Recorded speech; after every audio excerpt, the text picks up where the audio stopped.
안녕하세요. 포타임의 미국 소식입니다. 4월 8일 헤드라인 뉴스를 전해드리겠습니다.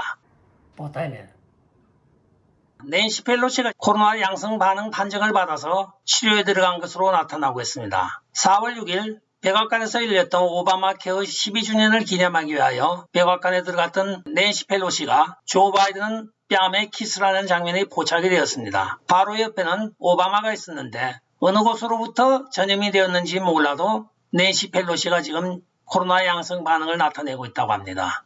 캘리포니아주 하원 의원인 낸시 펠로시는 팬데믹 내내 마스크를 강제적으로 채워야 된다고 강경 발언을 했던 의원 중에 한 명입니다. 그러나 정작 본인은 마스크를 한 적이 거의 없습니다. 올해 8학년 2반인 낸시 펠로시, 이 코로나 바이러스를 잘 이겨내길 바라겠습니다. 다음 소식입니다. 미국 보건복지부 장관은 남성에 대한 정의를 내리지 못합니다.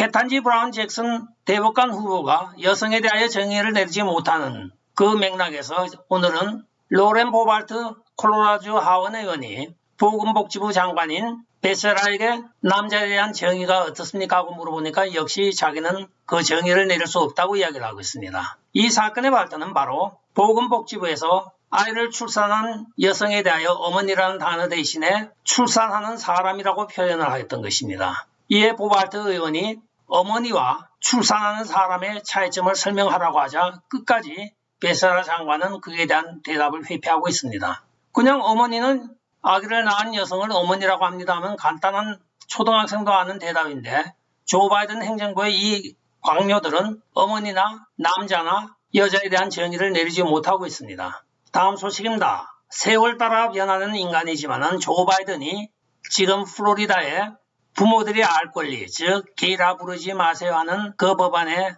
증오심을 표현한다고 이야기를 하고 있습니다. 그러나 정작 조 바이든 자신은 한 30년 전부터 줄기차게 학교에서 성행위를 조장하는 것에 반대하는 법안을 입안을 하고 찬성을 하여 왔던 것으로 전해지고 있습니다. 그는 초등학교 3학년 학생에게 적용되는 플로리다법을 증오적이라고 지금 이야기를 하고 있으나 오래전에 그는 12학년 학생의 성교육을 금지하는 연방법을 지지하였던 전력이 있습니다. 1994년 여름 당시 델러웨이주 상원의원이었던 바이든은 연방 초등 및 중등 교육법 개정안에 찬성을 투표하였습니다. 페더럴리스트라고 불리는 연방주의자들에 따르면 성행위를 조장할 수 있는 활동이나 학교 자료에 대한 납세자들의 지원 자금을 차단하는 법안이었습니다. 그때 당시 조 바이든이 승인하였던 수정안은 이 법에 따라 승인된 기금은 동성애자이든 이성애자이든 상관없이 성행위를 직접적으로 장려하거나 장려하기 위하여 보완된 청소년을 대상으로 하는 자료나 프로그램을 개발하는 데는 사용할 수 없습니다 하고 그 법안은 명시가 되어 있습니다. 이 수정안은 초기 초안은 동성애 조장 자체도 명시적으로 금지하였던 것입니다. 그러나 오늘 와서는 본인 자신이 동성애를 지지하고 또한 모든 민주당원들이 총가시하여 동성애를 지지한다고 하면서 이런 작태를 부리고 있는 것입니다.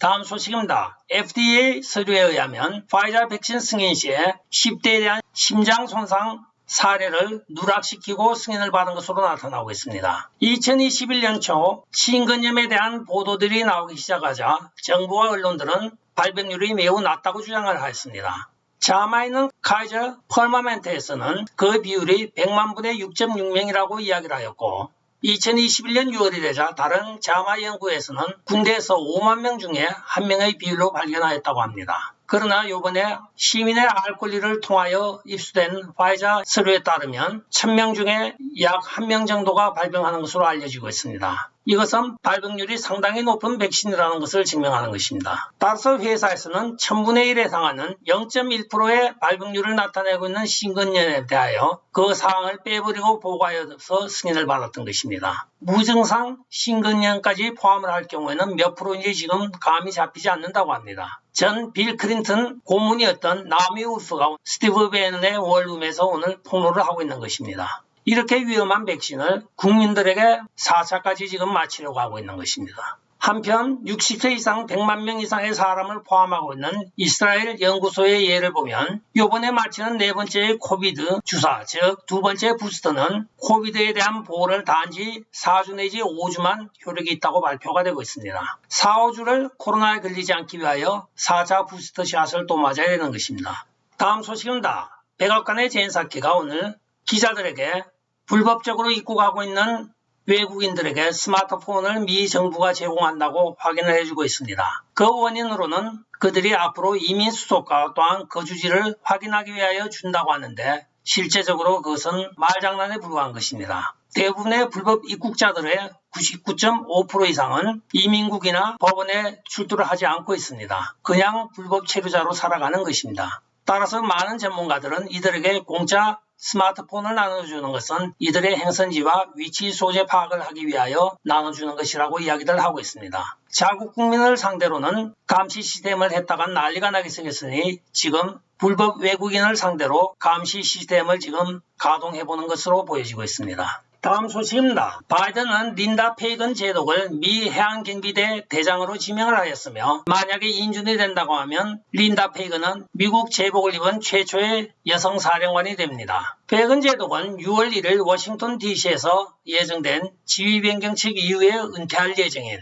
현재 해양경비대 사령관인 칼 슈처 제독을 대체할 것이라고 국방부에 발표가 있었습니다. 그녀는 시애틀에 기반을 둔 쇠빙선인 폴라스타에서 가판 경비원으로 경력을 시작하였고 그간의 헌신으로 27대 해양경비대 사령관으로 탁월한 선택을 받기도 하였습니다. 따라서 그녀는 해양경비대 모든 부서를 지휘하는 최초의 여성이자 어머니가 될 것입니다. 이에 대하여 많은 전문가들이 그간의 쌓은 경력으로 이 임무를 잘 수행할 것이라고 이야기들을 하고 있습니다. 다음 소식입니다. 그간의 말썽도 많았던 KBJ 대법관 후보가 드디어 대법관으로 오늘 인준을 받았습니다. 상원의 53대 47로 인준을 받아 대법관에 취임을 하게 되었습니다. 조 바이든이 흑인 여성 대법관을 임명하겠다고 공언한 대로 KBJ가 대법관이 되었습니다. 53대 47이 된 이유는 바로 공화당에서 3명의 라이노가 민주당 편을 들어줬기 때문입니다. 다음 소식입니다. 4월 6일 오후 캘리포니아 버뱅크에 있는 디즈니 본사 앞에서 수많은 부모들이 지금 데모를 벌이고 있습니다. 디즈니 그룹의 총괄 프로듀서인 라베노는 그녀의 팀이 전혀 비밀이 아닌 게이 의제를 구현하였으며 정기적으로 어린아이들 프로그램에 퀴어적인 요소를 추가하고 있다고 폭로를 하였습니다. 이에 격분한 많은 부모들이 디즈니 본사 앞에서 시위를 벌이고 있는 것으로 나타나고 있습니다. 다음 소식입니다.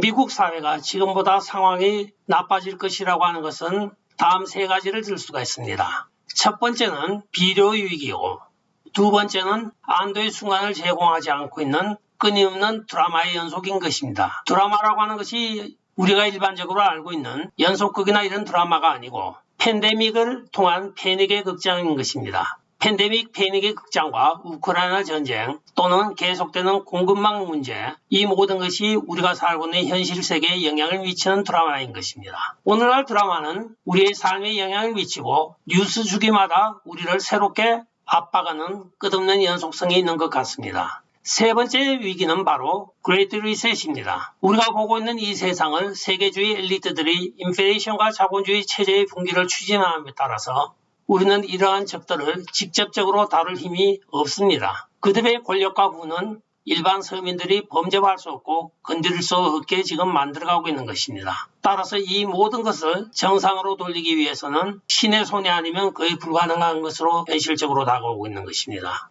최근에 미국의 바른 소리를 듣기가 힘이 듭니다. 주로 팟캐스트에서 팟캐스트 진행자들이 많이 바른 소리를 하고 있는데 오늘은 JD 리크라고 하는 팟캐스트의 논설을 잠깐 소개해드리겠습니다. 그는 지금 비료와 드라마 그리고 그레이트 리셋이 다가옴에 따라서 대규모 식량 부족이 1년도 채 남지 않은 상황에 대하여 설명을 하고 있습니다. 그 이유는 바로 3가지 원인으로 꼽고 있는데 방금 말씀드린 비료와 드라마 그리고 그레이트 리셋이라고 이야기를 하고 있습니다. 끝까지 시청해 주셔서 감사합니다. 좋아요, 구독, 알림, 그리고 공유 부탁드리고 댓글 많이 부탁드리겠습니다.